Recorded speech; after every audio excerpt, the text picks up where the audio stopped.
Sa mga oras nga na yan mga katuwini ay kagagising ko lang. Siguro nga halata nyo naman sa mata ko. At kung napapansin nyo nga mga katuwini ay lagi si mama nagluluto ng aming ulam sa baon. Kung gugustuhin man namin na kami yung magluto ay talagang gusto niya na siya na yung magluto. Ganon. At pagkatapos ko nga pala kumain mga katuwini ay nag-asikaso na ako, hindi ko ulit na videohan. At umalis na kami. Lunch break na nga po pala namin sa mga oras na yan. Pagpasensyahan nyo na nga pala mga katuwini. Kasi nga ay hindi ako nakakapag-ayos sa pag-vlog sa aming paaralan. Paano ba naman ay hindi talaga maiwasan na nakakahiya. Pero masasanay din naman ako. At pagkatapos nga pala namin kumain mga katuwini ay nag-asikaso na kami sa pinapagawa sa amin.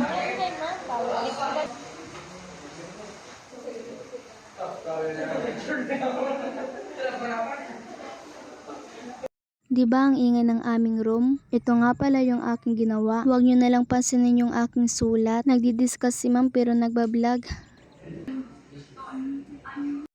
At umuwi na nga pala kami mga katuwini.